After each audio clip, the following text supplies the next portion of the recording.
quién gana y quién pierde en Colombia por el cierre de la frontera con Venezuela. Para tomarle el pulso a la frontera entre Colombia y Venezuela, en el lado colombiano no hay mejor lugar que Cúcuta, la capital del departamento de Norte de Santander y la sexta ciudad más poblada del país, con entre 800.000 y 1 millón de habitantes. Hasta agosto de 2015 los cucuteños estaban acostumbrados a que desde Venezuela entraran de contrabando productos y combustible baratos, ya que los venezolanos alimentaran ciertos sectores comerciales. También se preciaban de tener el más dinámico mercado de cambio de divisas de Colombia por la compraventa de bolívares. Y los carboneros de Norte de Santander estaban acostumbrados a exportar a bajísimo costo a través del vecino país.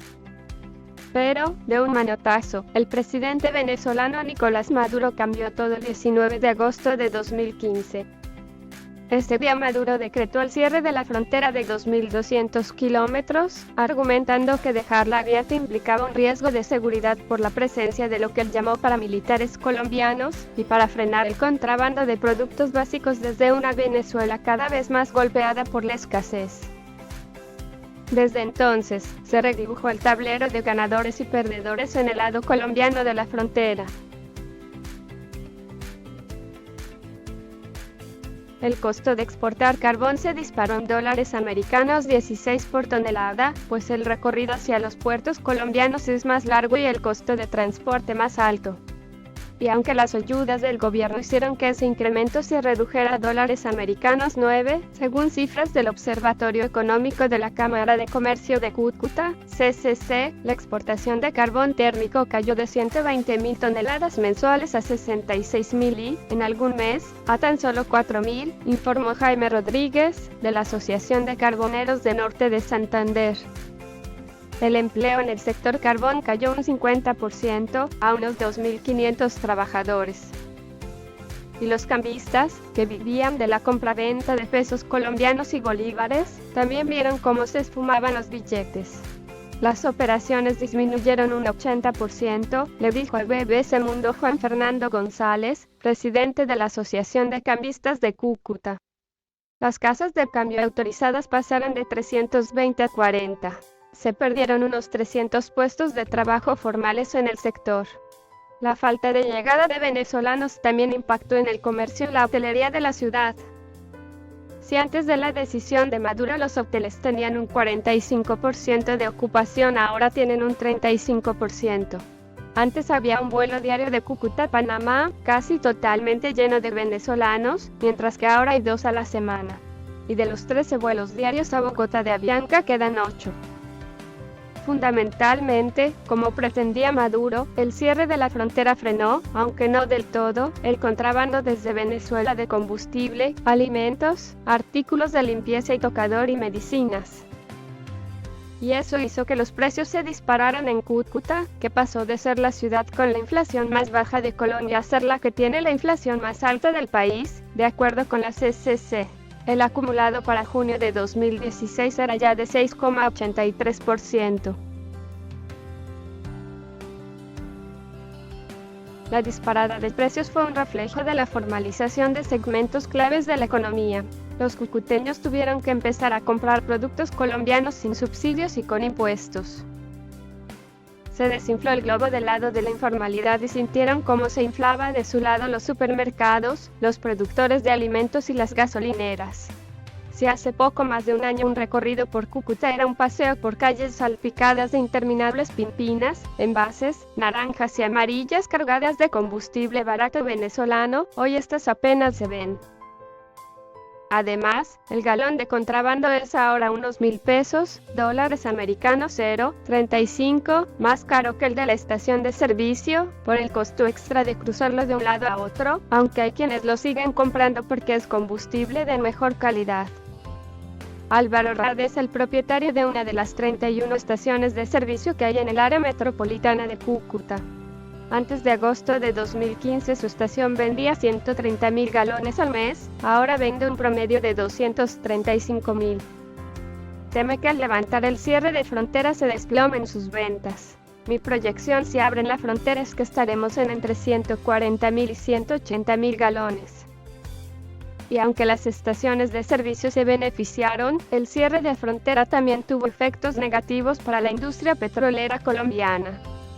Al caer el combustible que cruza de contrabando, se duplicó el número de válvulas ilegales con las que se roban crudo colombiano de los oleoductos que pasan por la región y que tienen que ser desactivados por el ejército.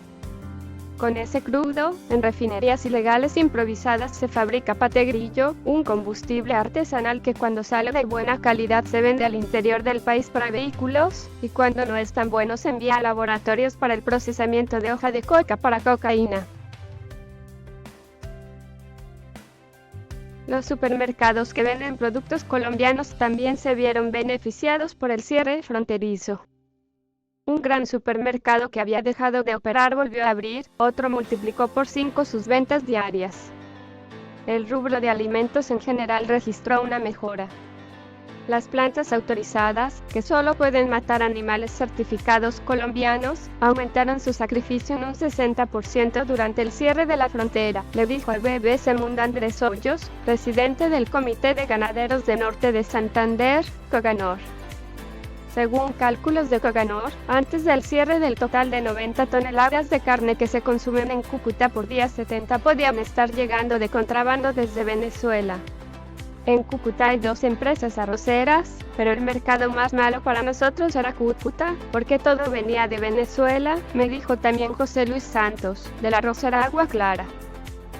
Aunque la mayoría de su producción es para vender en la costa del Caribe colombiano, el cierre de la frontera les permitió ingresar al mercado local, una vez que dejó de conseguirse el arroz venezolano, con el que antes no podían competir.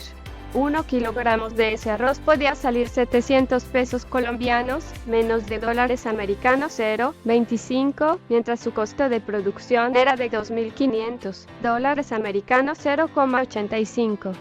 Y por eso a Santos le preocupa que se abra la frontera.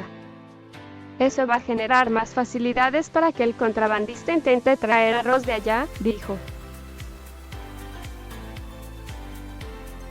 A quienes ganaron con el cierre les da miedo que se levante la restricción impuesta por Maduro en agosto de 2015. Pero en general en la ciudad la voluntad se vuelca más hacia la apertura. Aquí hay que volver a abrir la frontera del todo, dijo Carlos Luna, presidente de la Cámara de Comercio de Cúcuta. Eso va a reactivar el comercio, después de casi 11 meses de afectación, aseguró, en referencia al impacto que sintieron los locales de ropa y zapaterías, entre otros, acostumbrados a la clientela venezolana. Al mismo tiempo, además del efecto sobre la economía, desde el gobierno colombiano han dicho que en estos 11 meses se ha mejorado la seguridad en las zonas fronterizas. De hecho, en las propias fuerzas de seguridad colombianas existe el temor, aunque no lo digan públicamente, de que la seguridad se les vaya de las manos en caso de haber una apertura de la frontera. Los cucuteños tienen miedo a una especie de invasión desde Venezuela. No obstante, el domingo pasado se dio una apertura excepcional de 14 horas que transcurrió en forma pacífica y mayormente ordenada. Los 35.000 venezolanos que cruzaron fueron a hacer sus compras, visitar familiares y volvieron a salir. Es más, generó un impacto positivo en la economía de la ciudad, con locales que incrementaron sus ventas un 190% respecto a domingos pasados, según Gladys Navarro, gerente de la Federación Nacional de Comerciantes en Cúcuta. Carlos Luna de la Cámara de Comercio advierte, sin embargo, que el efecto puede ser diferente si el volumen de gente es mucho mayor. Si se vienen 500.000 personas esto puede colapsar. El gobierno colombiano promete controlar el tránsito de personas una vez abiertos los cruces fronterizos. Y el Ministerio de Defensa asegura que ha implementado una estrategia para vigilar los pasos ilegales. Pero son cientos y cientos de kilómetros de frontera, donde los cruces ilegales, las trochas, se reproducen con la velocidad de las ganancias que pueden obtener quienes los abren. La frontera la cerró Venezuela, pero en el gobierno de Colombia insisten que la apertura tiene que ser de mutuo acuerdo y de forma coordinada, y que las cosas no pueden volver a como eran antes de agosto de 2015. Dicen que es necesario implementar mayores controles de uno y otro lado.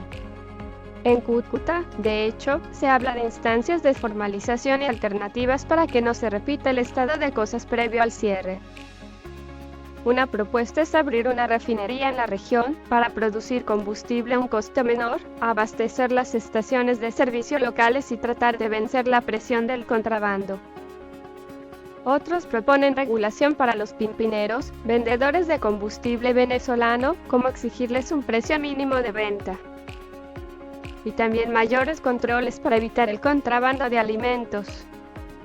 Por otro lado, César Torres, alcalde de la ciudad, dice que las circunstancias pueden ayudar a cambiar la cultura local. Lo que yo quiero es que Cúcuta tenga otra mentalidad, independiente de Venezuela. La prueba puede llegar en pocas semanas. El 4 de agosto está prevista una reunión de las cancilleres de ambos países con el objetivo de poner una fecha para la apertura de la frontera. Es posible que ese mismo mes se concrete.